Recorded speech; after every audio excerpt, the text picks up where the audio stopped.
Welcome to the Read, Talk, Grow podcast, where we explore women's health topics through books. In the same way that books can transport us to a different time, place, or culture, Read, Talk, Grow demonstrates how they can also give a new appreciation for health experiences.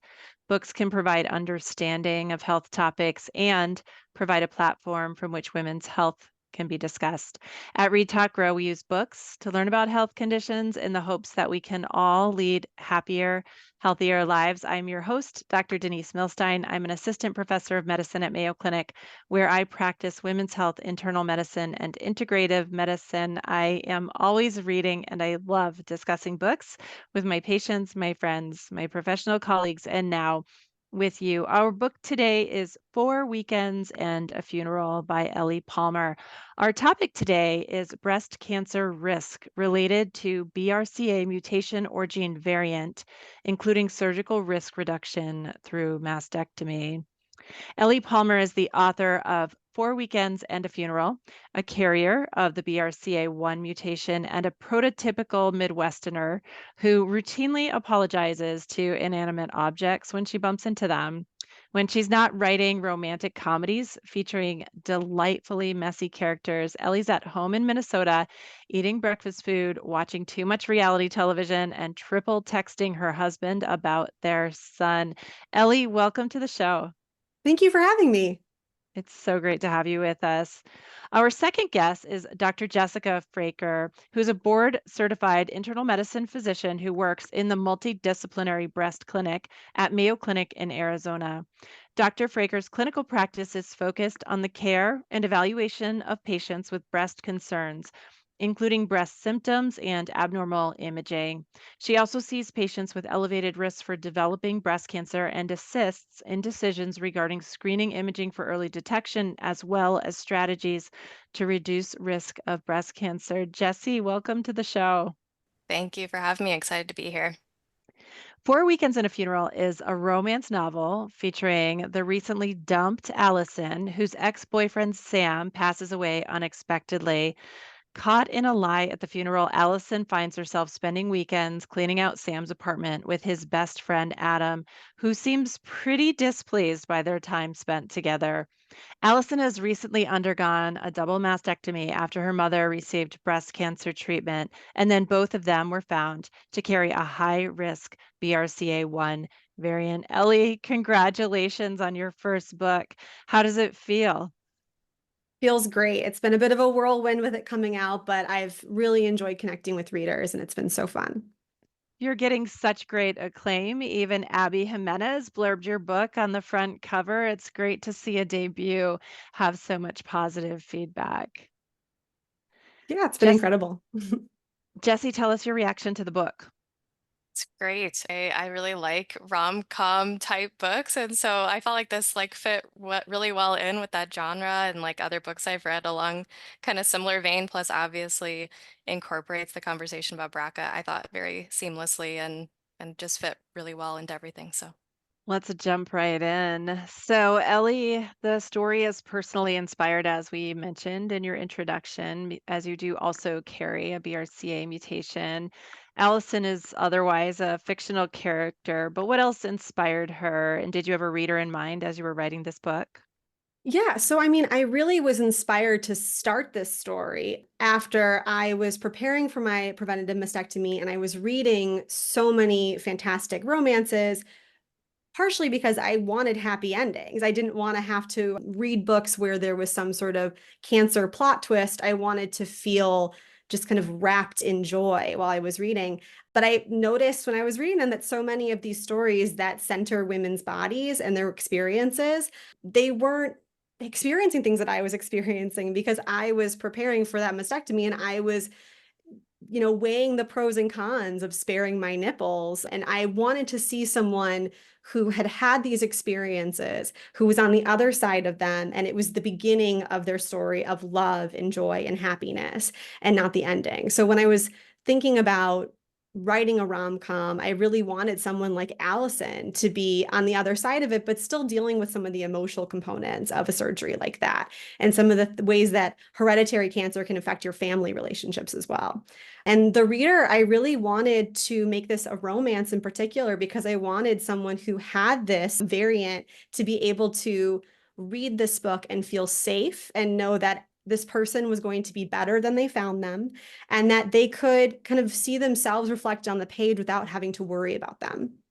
I love that so much about romance that you are promised everything will be okay at the end. It doesn't necessarily mean the couple gets together, but everything is going to wrap up in the end in a positive way. And so I do find it gives authors of romance some leeway to go to some pretty challenging and difficult topics, which we definitely appreciate at Read Talk Grow.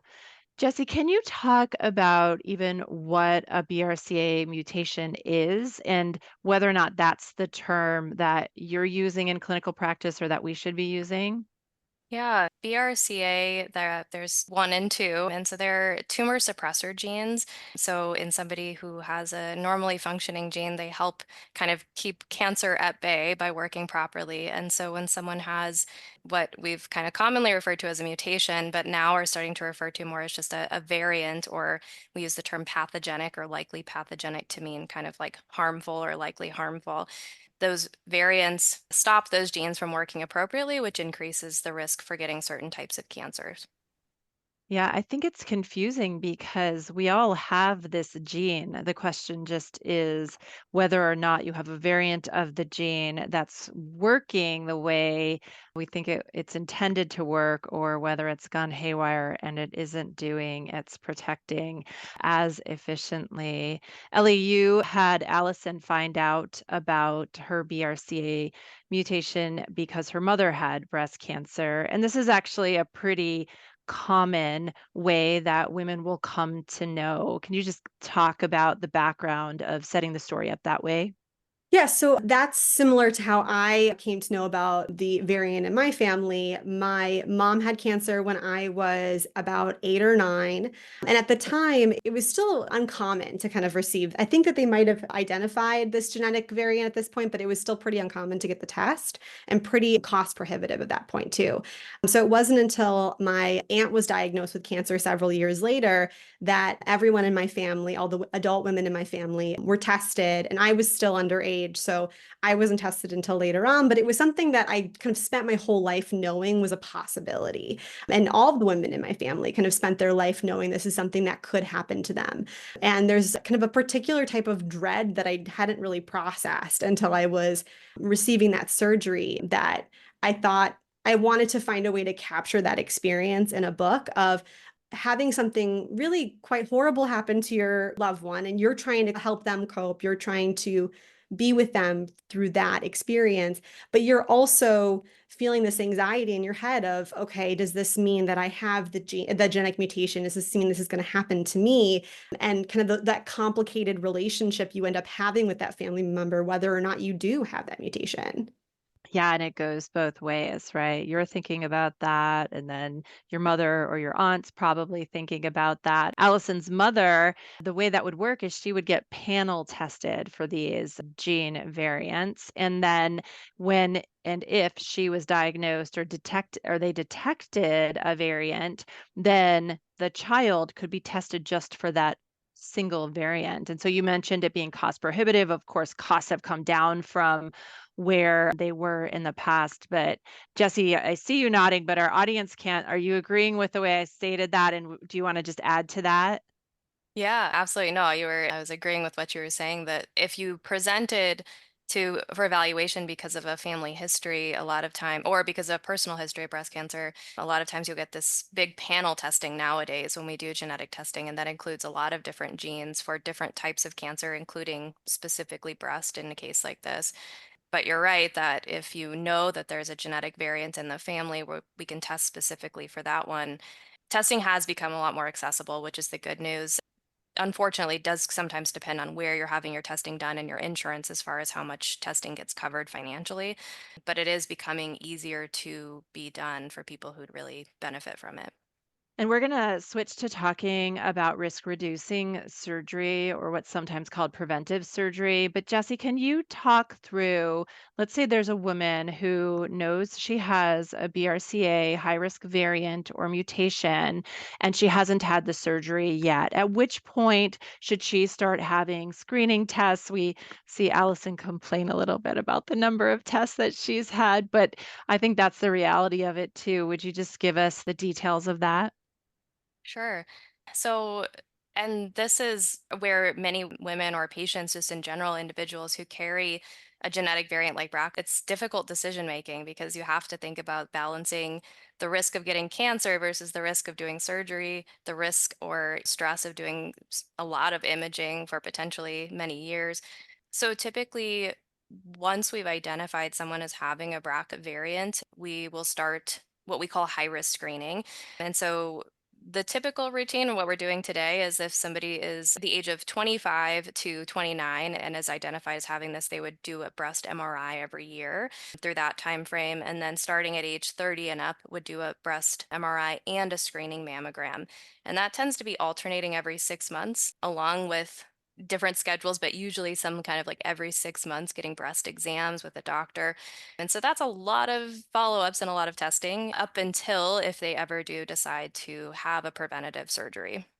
Yeah, sometimes I get the question, I'm having an MRI, do I have to have a mammogram? But it really looks at the tissue both ways. So yeah, we saw Allison have make comments about the number of tests that she had. And then she also had her yearly BRCA appointment day, Ellie. I loved that. I think that's maybe something Jesse should institute on Sundays Yeah. so her patients can come and see them. But let's shift to talking about the surgery. Ellie, I thought this was really a telling comment from Allison. She says, the physical pain of a surgeon carving out my breast tissue, removing my nipples, and inserting expanders was more than I anticipated. I don't want to scare any of our readers, but this is a major surgery. Can you talk about that?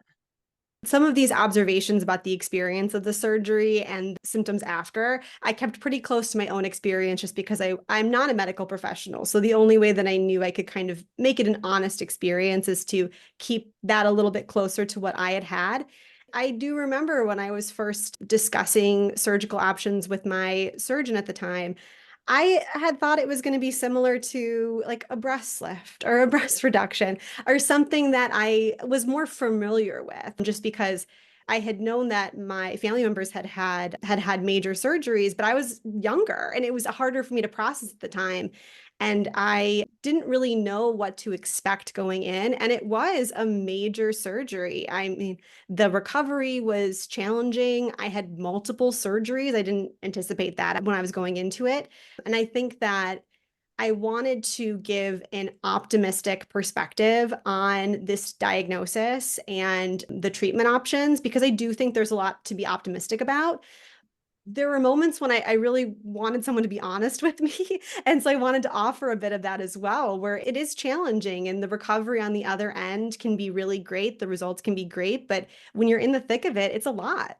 Yeah, no, absolutely. I could see where it would be easy to think that it's going to be one of these simple, straightforward, kind of same day surgeries that you just bounce right back from. And indeed, it is clearly major surgery that needs a plan around it. Jesse, can you talk about the body changes after mastectomy and describe for our listeners what a woman's chest or what an individual's chest would look like after this surgery? And then maybe finish by just mentioning the timing of the surgery, which you started talking about, but if we can talk about that a little bit more. So it may depend on what type of surgical approach you would have and your reconstruction approach. And so there are options depending on, where you have your surgery. So one option is what we say is to go flat, meaning that all of the breast tissue gets removed. There's basically just a like a flat chest with a surgical incision. There may be plastic surgery techniques to kind of build up a little bit of tissue there, like with fat, but I would say that's less common. So it would be just kind of a flat chest, essentially. Lots of good prosthetic options and things like that out there for wearing a dress and things. But if you're looking at the naked body, that's how it would look. Probably one of the most common reconstruction options that I see, particularly in my young gene variant carriers, is exactly it sounds like Alison went through, which is essentially that you would have the breast tissue removed, but then implants placed in place with some variation on whether or not nipples get removed. So I know Alison, that was part of the story here was lack of nipples or getting used to a body without nipples. But that's something that there's some discussion about whether or not nipples should stay or get removed. And so you may or may not see natural nipples or tattooed nipples, reconstructed nipples, but then would still see some scar and then implants, kind of reconstructed breasts. And then another option would be flap surgery, which is less common but is happening where tissue is being taken from other places like the belly, where you get skin and fat to recreate what is supposed to be a more natural looking breast. But that's a longer surgical process. So, again, can sometimes result in scar tissue and things like that as time goes on. And then to speak to the timing, so that's always a very hard conversation because there isn't really a strong recommendation on exact timing right now in terms of when we look at like our high risk screening guidelines and, optimal timing. So, a lot of times when I have those conversations with patients, we're talking about their goals long term, in terms of, first of all, for somebody young, what does childbearing look like? Or is breastfeeding going to be an important part of that? We may wait until after breastfeeding to think about that surgery. We also look at ages of diagnosis of cancer in the family. And so that's sometimes we like to think about really focusing on high risk screening and risk reduction and things when we can, like 10 years before a family member was diagnosed. Nothing is a perfect estimate, but that sometimes is a way to judge maybe a good time to think about something like that. No matter when it is, it's always a hard decision. Ellie, I'm so glad that Jesse brought up nipples. There is a lot of nipple talk in this book. Of course, sensation is lost after someone has bilateral mastectomy, and there's a chapter where Alison comments that she never really noticed the pair of nipples on her chest, but she's definitely noticing them in their absence. And so, can you just talk about how important it was to you to have this character call out the importance of nipples or the reaction or just that noticing the absence? Yeah, well, that really came from my experience reading romance and being struck by the way that nipples are so often casually described as like these characters of their own, where like they're pinked, they're purpled, they're perked. There's all these different ways to describe the experience of having nipples on your chest, particularly in romance novels. And it was something that I thought would be interesting to discuss with a romance heroine who does not have a pair of nipples on her chest and the experience of falling in love and the physical sensations of falling in love and maybe not noticing an absence of that, but sometimes you do notice an absence of that. And so I created this idea of these like phantom nipples that exist outside of her. And sometimes things happen and she wonders what they'd be doing if they would be pinked and purpled and pinched and how they would be experiencing the world. I used it as like kind of like a comedic relief sometimes in these moments, but also just to kind of remind us that her experience of dating, she is really aware of how her body is different. Even when she is fully clothed and just interacting with someone she has a crush on, she's noticing that about herself and she's wondering if that's like a different experience. And I really wanted her to process those feelings in a little bit with a little bit of humor too. Yeah, I thought that was so important. And it wasn't always necessarily in a negative way. She's wearing a t-shirt and she's like, oh, I don't have to worry about, that it's cold or I'm with this person I don't know very well because it's not just sexual, but it's also responding to weather and that type of thing. You started to talk about her relationship. So when Alison has her risk reducing surgery, she is not partnered. And so she then enters back into the dating world. And she has a variety of experiences. And the initial one, at least, is not good. So we've talked about the physical effects of mastectomy, but let's talk about how that impacts how you perceive your body and its effect on, how you picture yourself as being sexually desirable. Jessie, can you take that one? Not an easy question. Yeah, and I'm not speaking from personal experience like Ellie might be able to, but it's something I hear a lot. I would say thankfully, I think in, our modern world and with more of a focus, I think, in medicine on women's health and kind of female empowerment, that I'm hearing more and more women saying that that is important to them, but maybe not the most important thing that they're thinking about, but it is still very important. And I think in terms of both the physical sensation in how it plays into our sexuality and like sexual arousal, that is something I have had patients tell me like that's one reason that they wouldn't do the surgery because that's so important to them. And then in terms of like cosmetic appearance, I feel grateful that a lot of my patients often come to these appointments with their partners and are very much encouraged by their partners. Like, this is not the reason I love you, but that is something that comes up in insecurity. Like, will they still think I'm beautiful or feminine? Or, this is like a super important part of my body image. And so I can only imagine it would be a really difficult decision to make from those perspectives as well. And I'm sure Ellie can comment on that. Yeah, it was definitely a journey I went on with the way I saw my new body. I did not have a nipple sparing surgery, so it visually is different. And it was something that I had to get used to.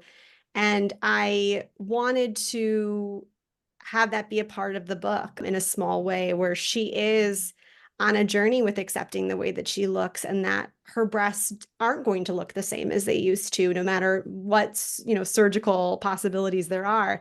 And that part of it is just her accepting a new body, which I think is pretty relatable to a lot of women who have had, maybe they've breastfed or they've had a baby or they've had other body changes where you do have to go on a journey of self-acceptance. And that was something that I wanted to illustrate too in her journey.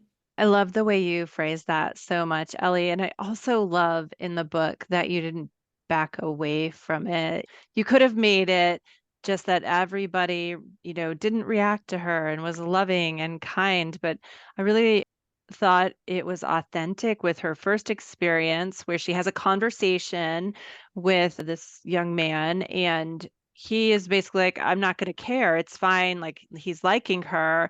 And then when they're actually intimate, she can tell he's responding differently to her.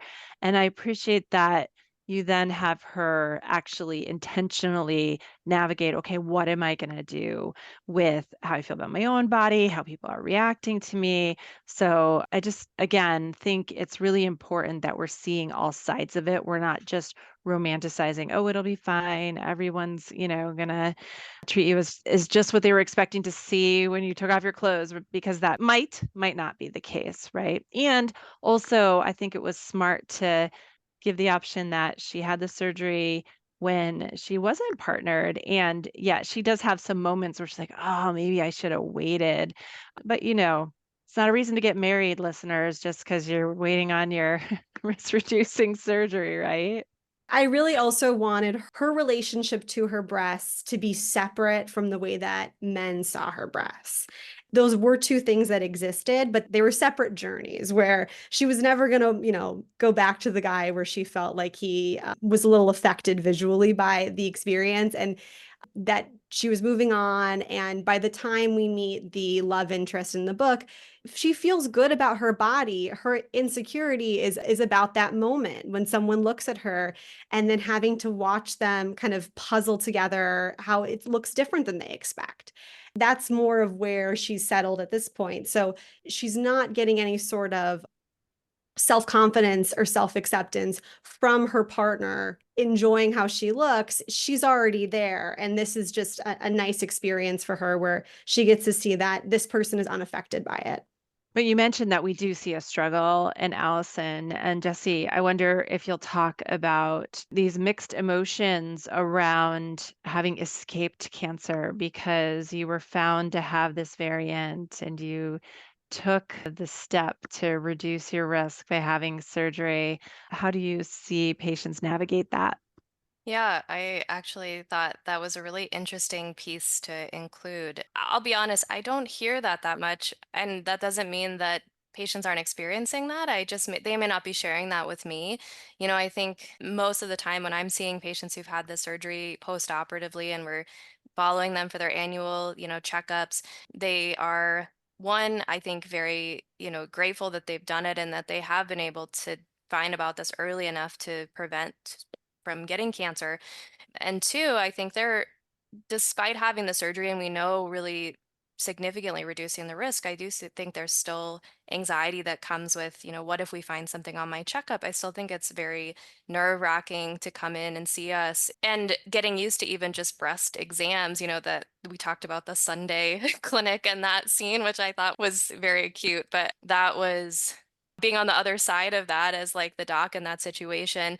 Patients tell me all the time, it's different now when you're doing my breast exam. I can't feel what you're doing as much, and for some that's nice because it's not an uncomfortable breast exam. And for some, it just kind of causes a level of stress, I think.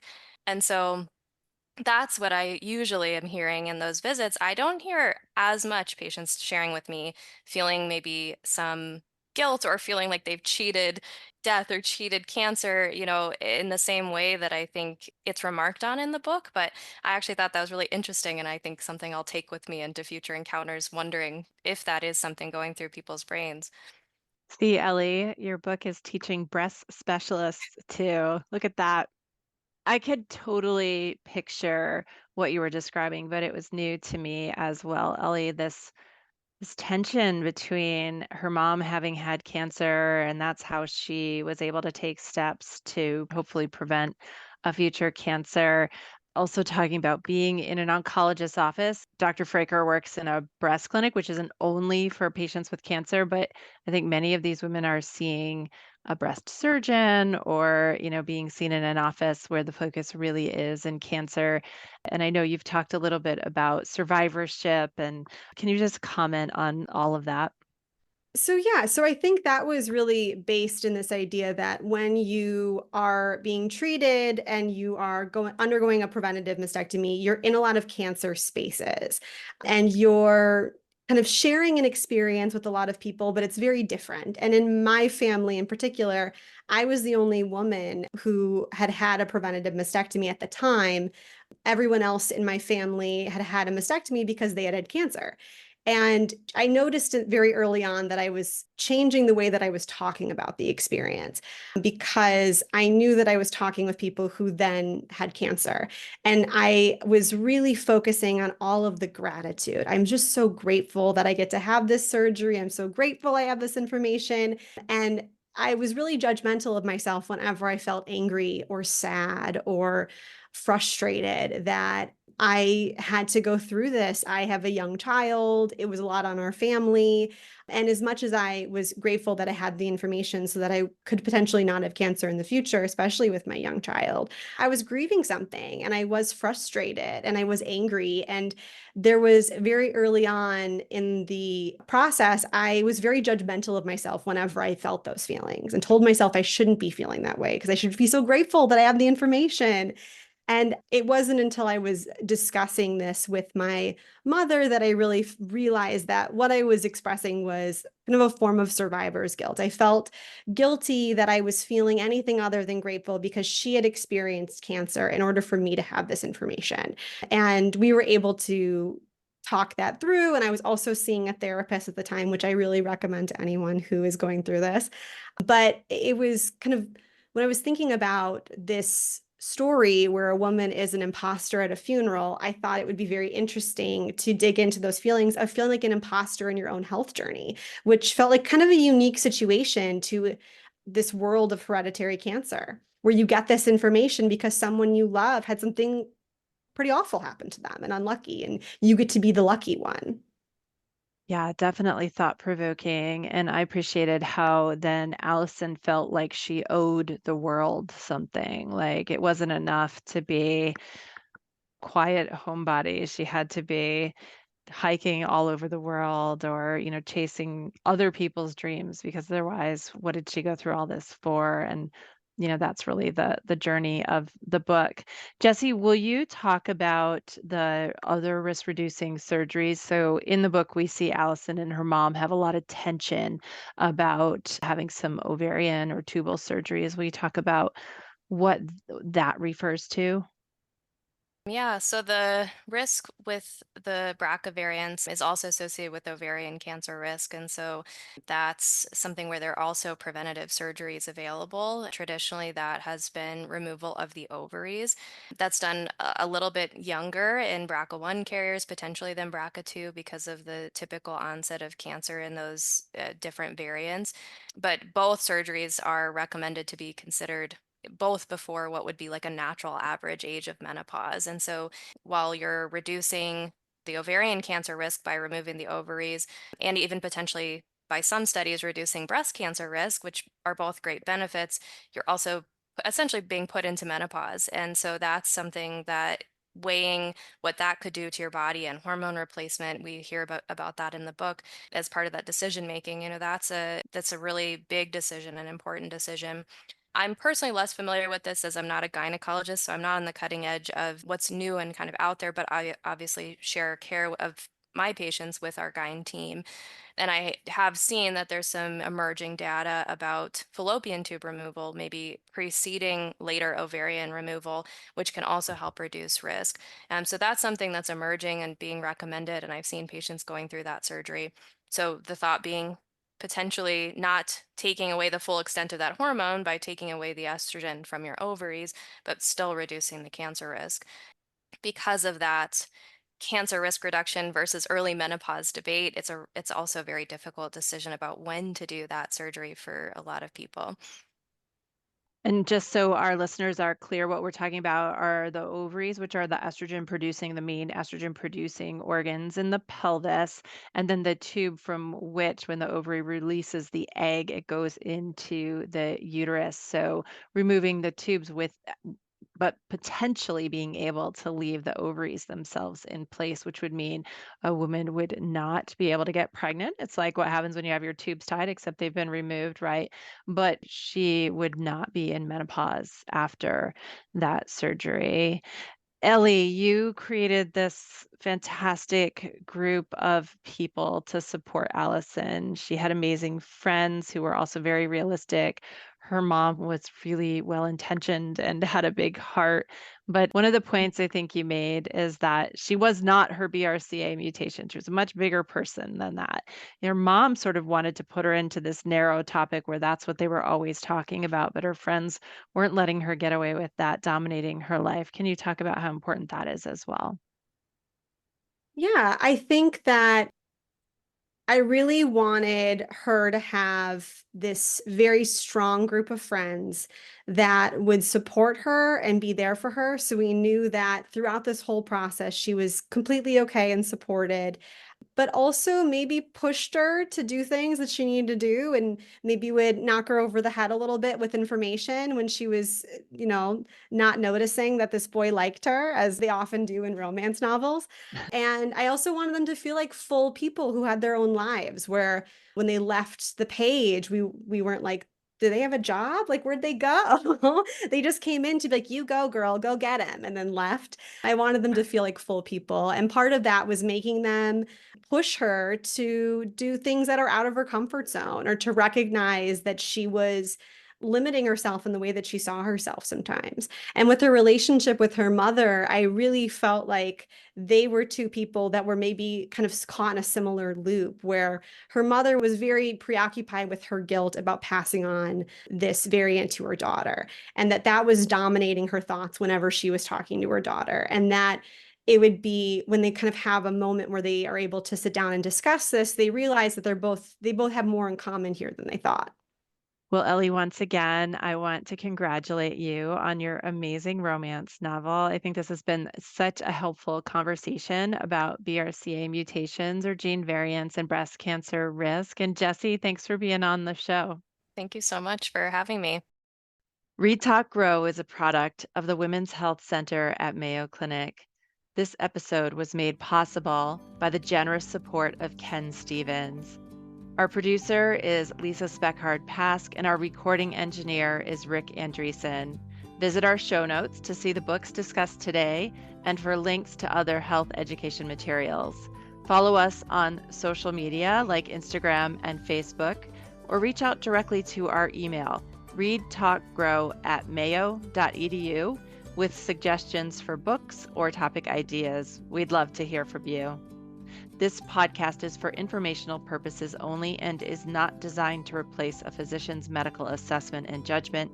Information presented should not be relied on as medical advice. Please contact a healthcare professional for medical assistance if needed for questions pertaining to your own health. Keep reading, everyone.